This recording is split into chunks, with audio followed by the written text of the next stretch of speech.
talking with candidates is not like talking with incumbents.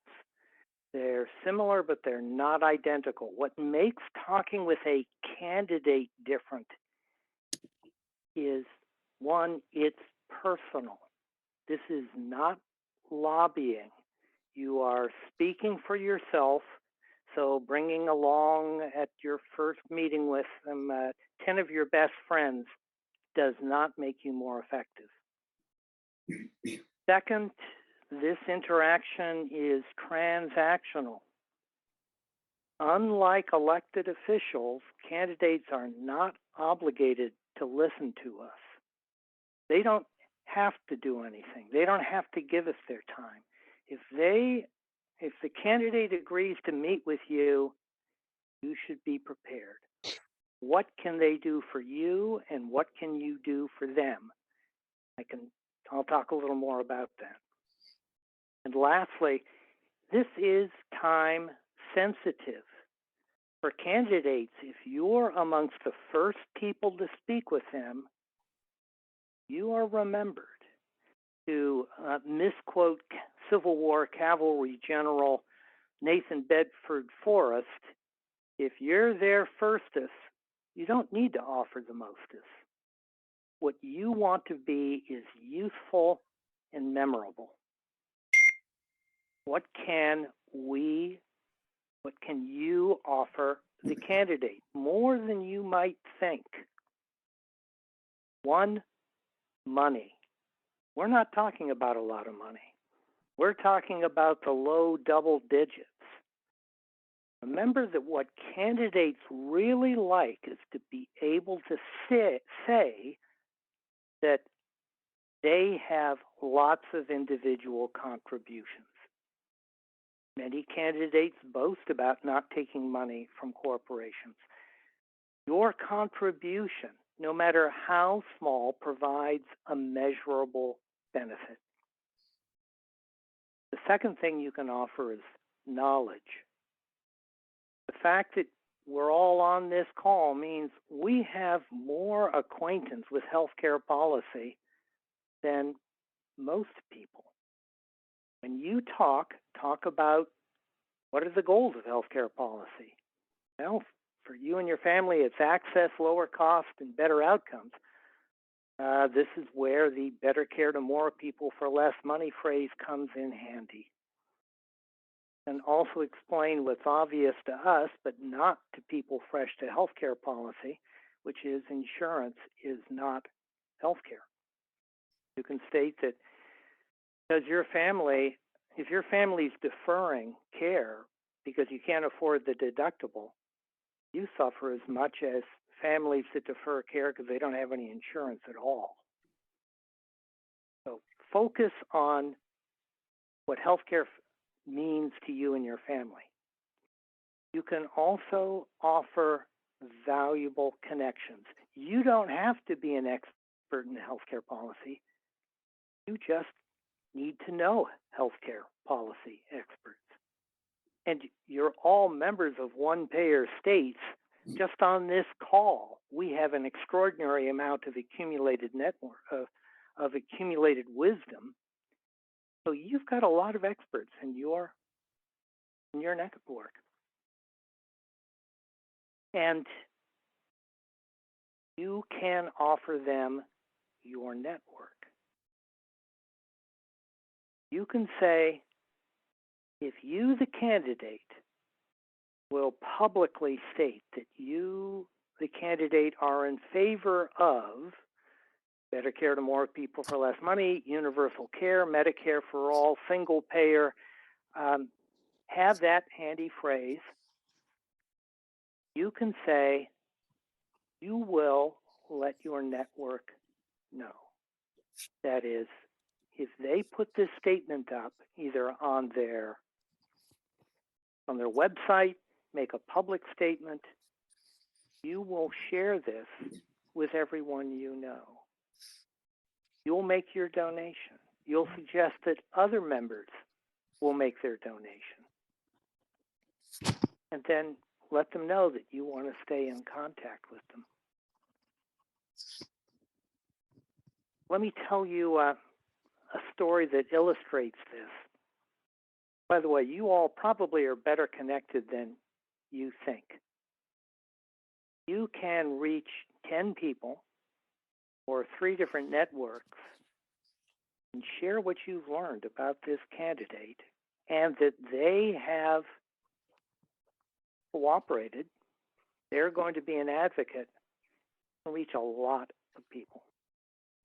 So, story. There was a candidate for the House in my district here in Oregon. I met at a coffee shop.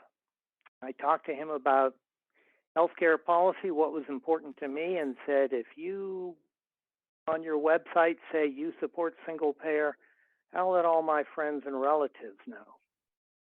Well, he did, and I did. A week later, he called me up. He had my number, and he said, I am starting to get these donations from people I've never heard of with these initials at the end of their name who aren't even in my district. Do you think it has something to do with the fact that I put single payer on my campaign website? So the answer is, of course, yes. He was impressed. Timing. Let's talk about timing because candidates work on the first in, last out accounting principle. That is, if you are there for the candidate at the very beginning of their campaign, you'll be remembered forever. Remember that most elected officials won on their second or third campaign, but the first one was most memorable. Even if your candidate doesn't win, you'll be identified as a friend and a resource for their later and perhaps successful campaign. By making your connection early with the candidate and making connections between all of the experts, all of the knowledge in your network, and the candidate, you become their healthcare resource. Many of you are familiar with Emily's List, and many of you know what Emily stands for. Early money is like yeast. Find and contact candidates as early as you can in the election session. Browse your favorite newspapers, blogs, newsletters. Find out who's thinking about running. Get in there first. Be prepared to make a small donation. Be prepared with your ask. Advocate for some variation of Medicare for all.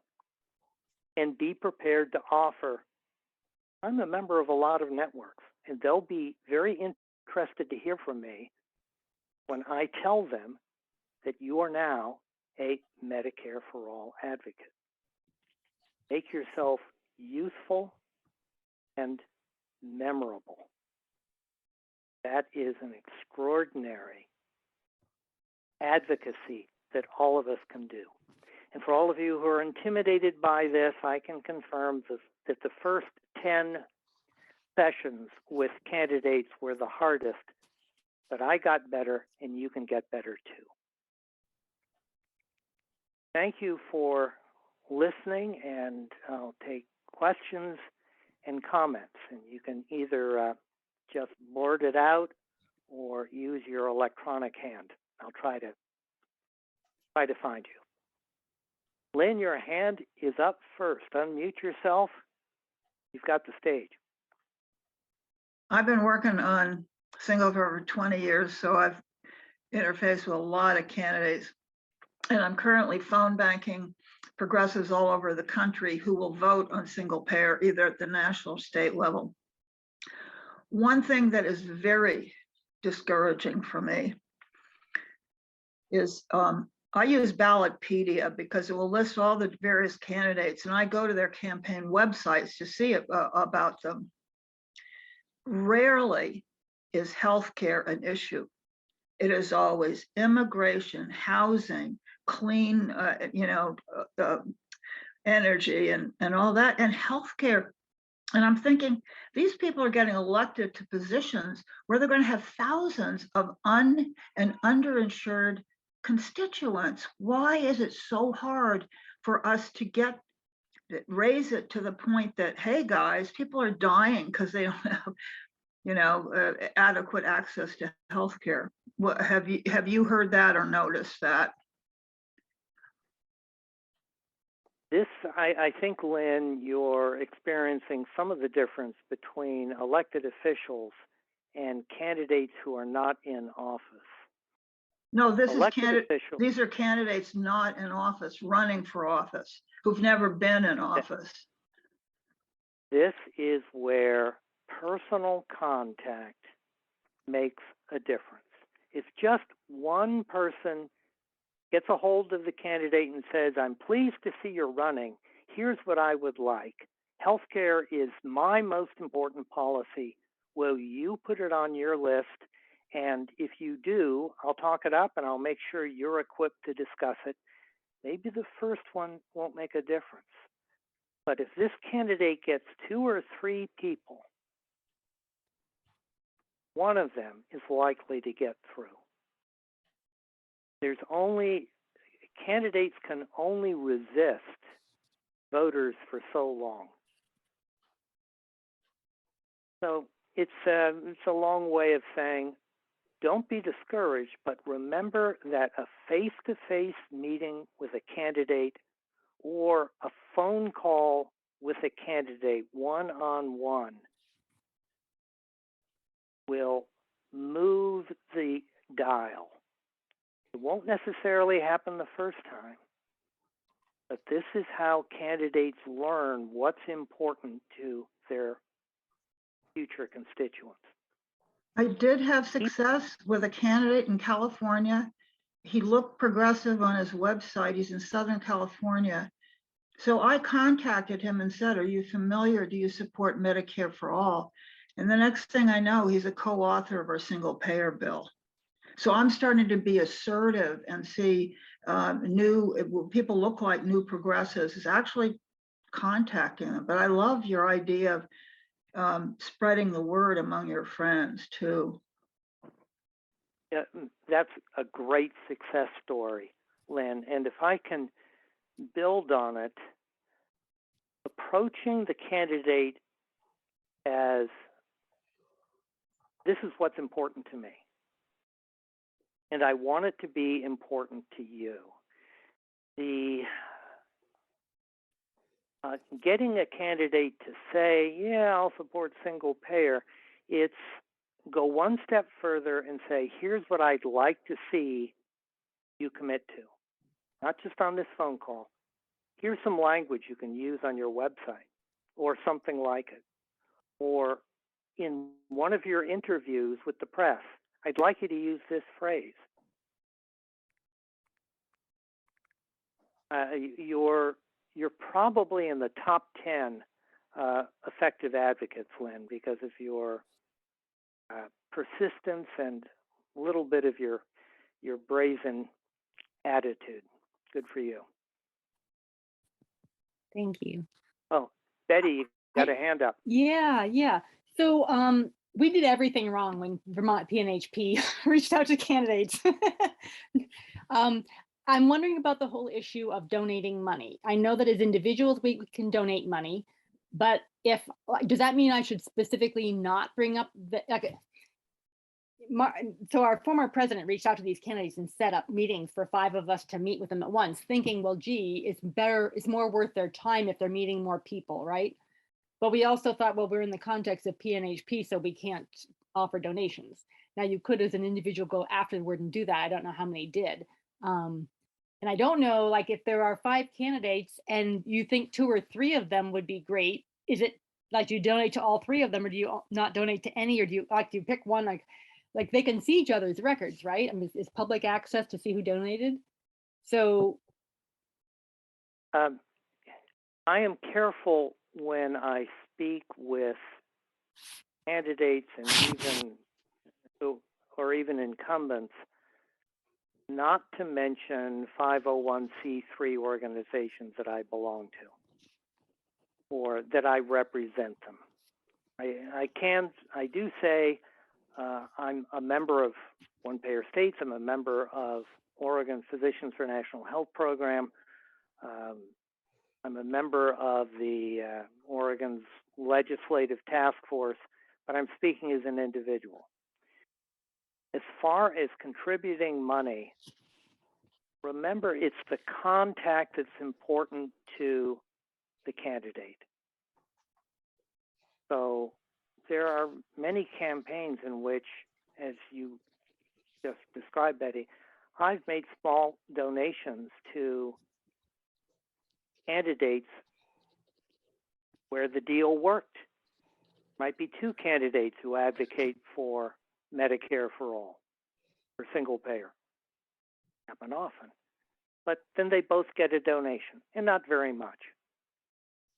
Remember that the purpose of the donation is to fulfill your end of the bargain. If they do this, you'll make a contribution. And it is to buff out their ability to say, I'm the people's choice. This contribution didn't come from a PAC. It came from one of my future constituents. If any of us belong to organizations with clout, by all means, use that however you want. I'm talking about the sort of thing that Lynn was talking about, which is it's one-on-one. I'm well connected, but I'm not bringing in this massive organization with me. That's for another time. Okay. Other questions? Does anybody have experience that they want to share, either to get some help with what you should do next time differently, or what you could encourage others to try because you were successful? I'm answering a direct message Lynn, to. I see that Susan had her real hand held up, not one of those golden palms. If you don't mind, Lynn, I'd like Susan to go first and then you. Thank you. And sorry, Lang, I didn't know I didn't see your hand. I'm a self-advocate with people with disabilities. One of our main goals in that field is people with disabilities does not have mental health issues. I'm sitting on two committees as we speak. One of them is the Mid Valley Healthcare Advocates with Mike.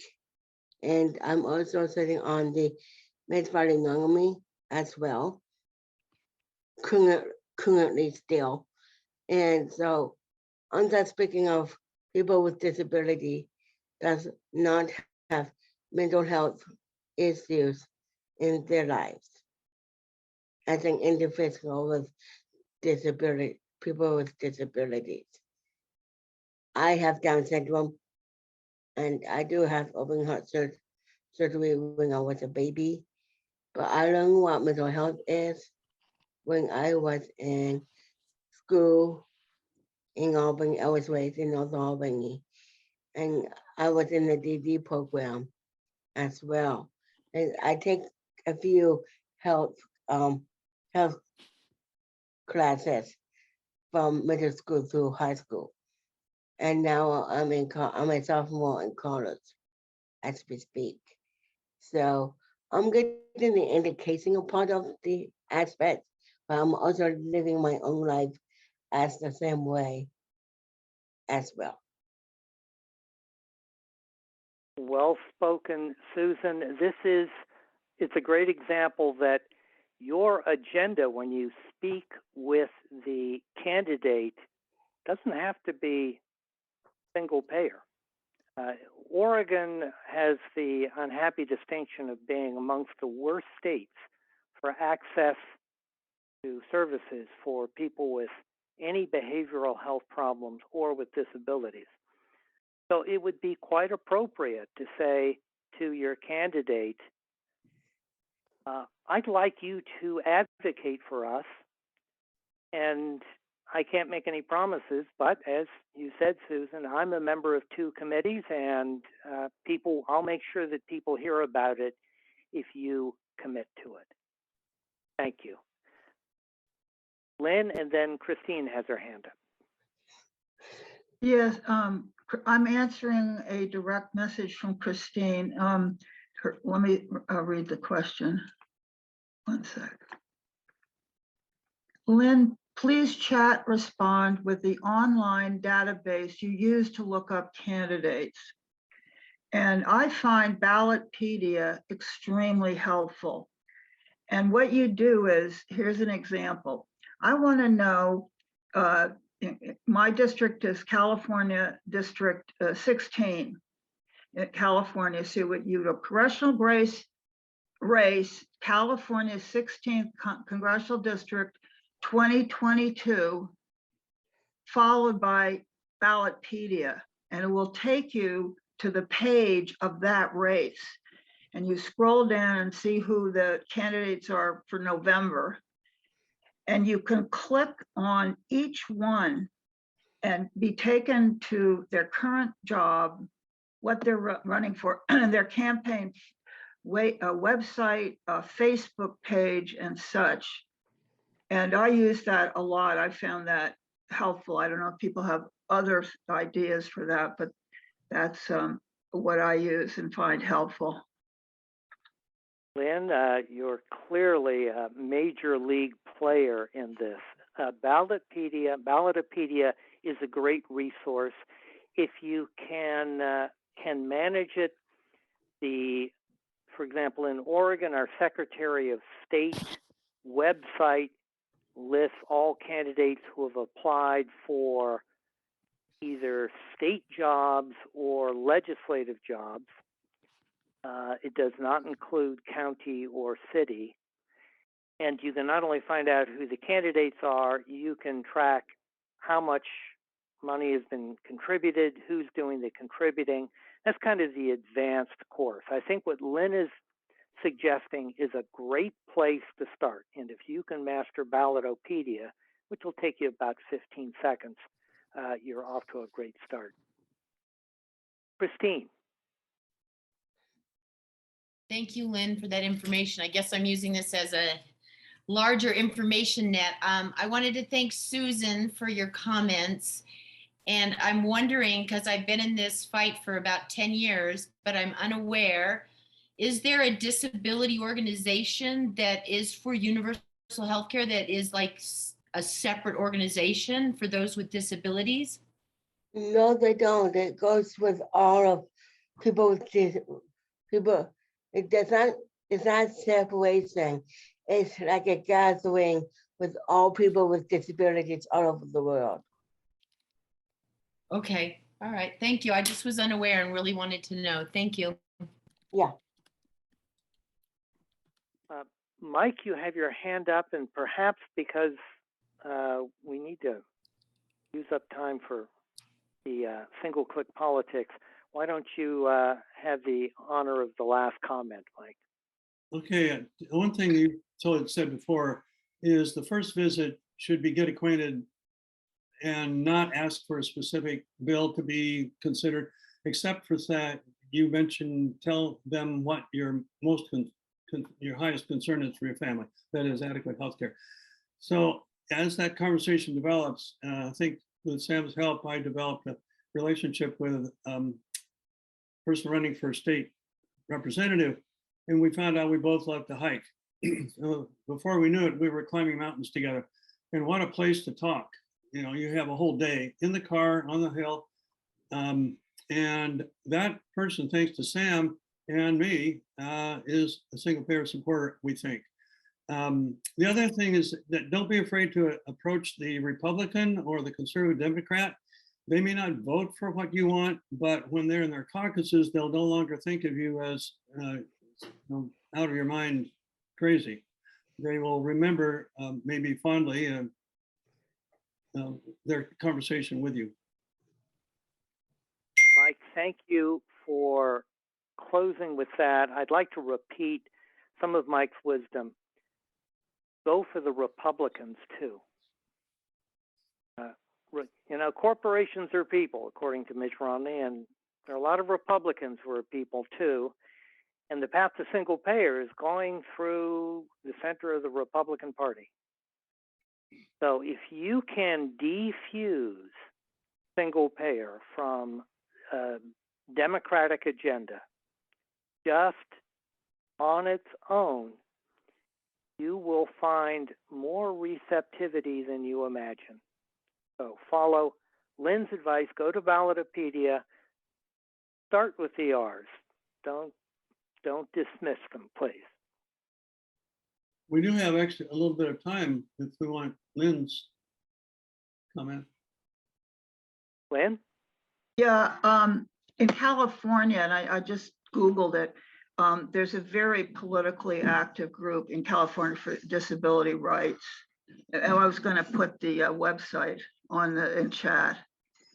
And they follow legislation. In fact, there's a guy who's a member of Healthcare for All California, Randy Hicks, who's somewhat disabled, and he lives in Sacramento. So he attends a lot of hearings and represents the disability community very well. A very active group in California. Really? What part? So I think they're out of Sacramento. Okay.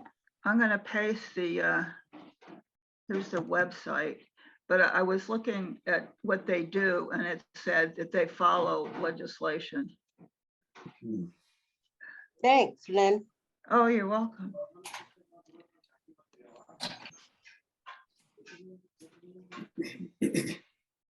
Okay, great. Thank you. So, Sam, that was great. I'm sure I will come up with more questions. I will be emailing you separately, especially digging into the whole thing of, you know, trying to be nonpartisan and like, where do you divide those things up, and how do you decide how to approach somebody from one versus the other?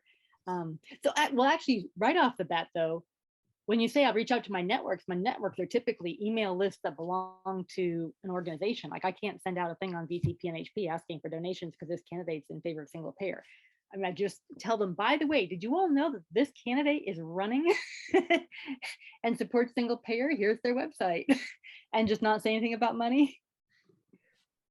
I have sort of danced around that by sending out blind copies to people, so they see it comes from me, and they know that they're a healthcare advocacy colleague, but I don't mention anything about being part of Oregon PNHP. So I'm not sure what the IRS would think about it. I don't think they much care who we blind copy to, because there's no implication that Vermont PNHP is advocating or soliciting donations. But you, who belong to the organization, can tell people what you're doing as an individual, and I can tell people what I'm doing as an individual as well. Thank you. In fact, I have cleverly constructed my own personal email list. I'm always careful to send out blind copies so that the 3 or 4 networks of people I can communicate with via blind copies, and there's no identification with any of the organizations. That's kind of elaborate. Most of us are talking about 10 or 20 people, and you can cover those in phone calls even, which we sometimes forget about. Yeah. But thank you all very much. It's been great. I do need to sign off as well. Good luck, everybody, and keep biting ankles.